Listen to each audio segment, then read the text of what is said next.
rather than the country. But if Iran gets them with their bellicosity, well, let me ask you a question. Isn't that a good word? Since you're now you're the top of the ticket, and I want to make sure that I'm comfortable because you and I are going to have to hold hands a lot. And by the way, that shot of us on stage with our arms around each other, I'm going to look like your idiot nephew.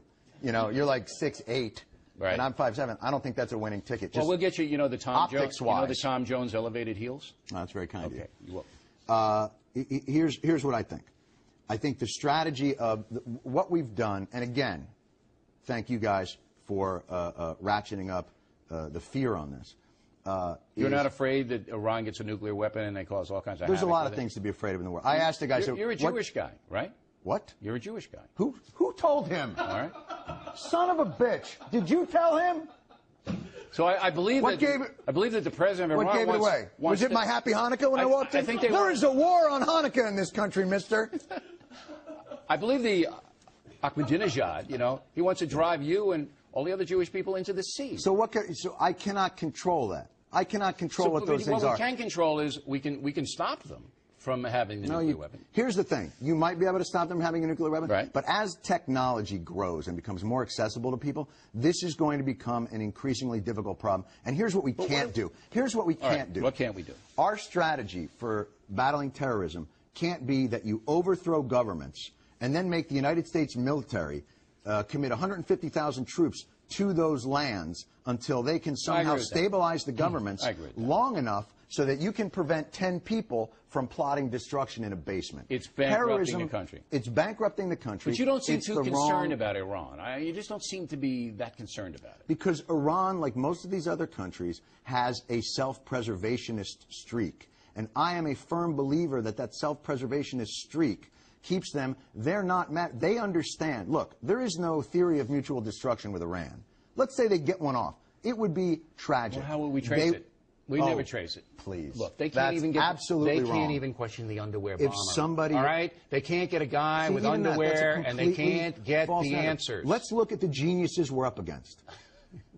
Right, Richard Reed was the airplane bomber. He tried to take that explosive and put it in his shoes. Right. It took them 8 years, and the plan they came up with in 8 years is, why don't we try sticking it under that guy's genitals?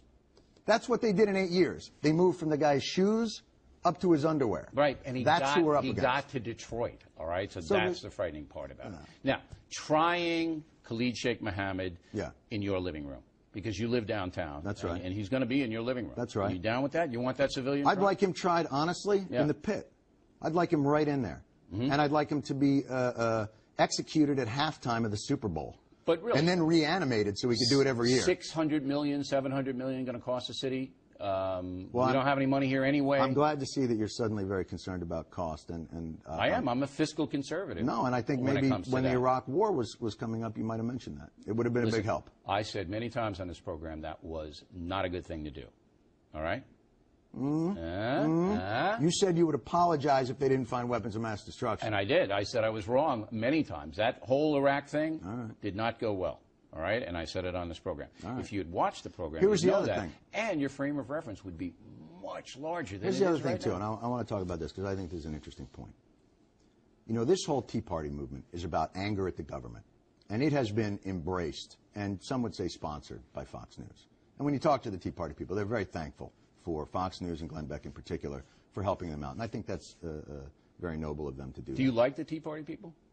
I think I don't want to speak about them generally. Do you know any Tea Party people? Yes, I do. Really? And some of them in Greenwich Village, there are Tea Party people?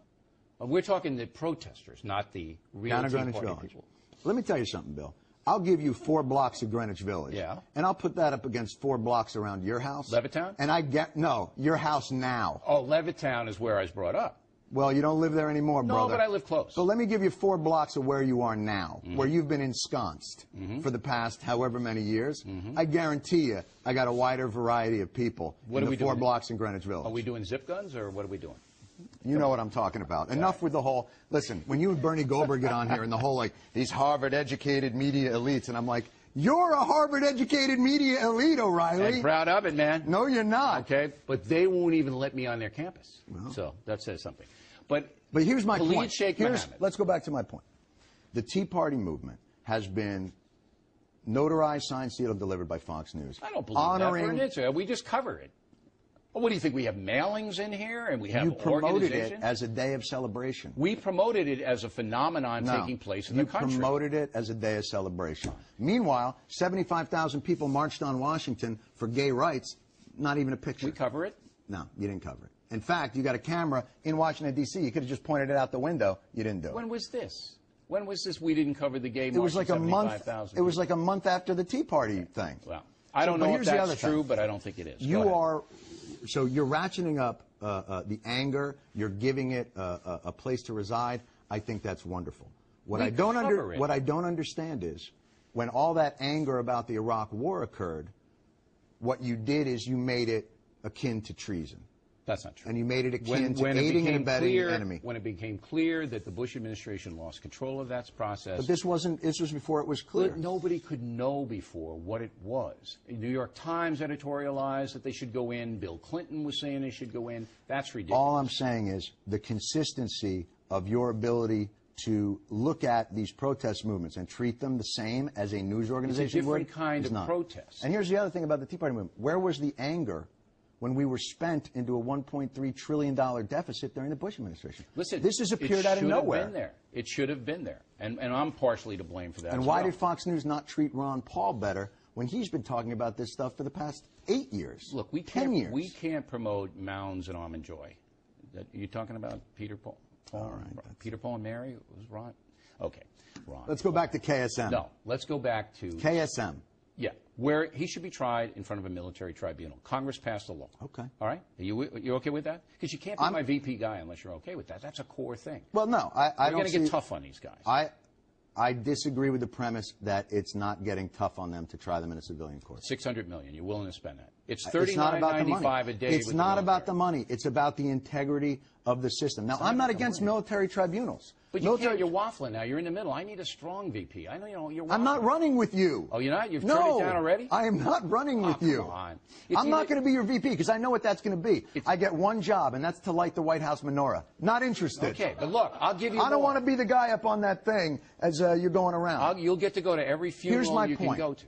There are valid concerns Yes. about trying Khalid Sheikh Mohammed in a civilian court. Right. But one of the valid concerns isn't that it makes us a terrorist target and that it emboldens the enemy. How do you know? Because we're already a terrorist target. Okay, that's like saying you got to close Guantanamo because it's a terrorist recruiting tool. They're already recruiting terrorists. I think you're absolutely right. Argument. I don't think that's why we should close Guantanamo. Why should we close it? Because it's limbo. Limbo? It doesn't fit with the American system of justice. It's better to be there than in some penitentiary here. No, it's not. Yeah, I've been there. It is. Trust me. No. I'm saying it's better to have them go through a system where you can go through and methodically show the world that the American judicial system has the integrity to withstand even the most vile creatures. Does that creatures. include the Crips and the Bloods out in the yard confronting these guys? That's the American justice system inside prison. You know it's doing. Absolutely. Okay. Listen, there's one thing America does better than anybody else in the world, and that's jail people. Give us a chance. We've got people that eat brains in our jails. Do you watch? I know you don't watch MSNBC, but watch it on the weekends. They have these prison shows. I know. I would love to see these guys in with them. Why are they doing that, by the way?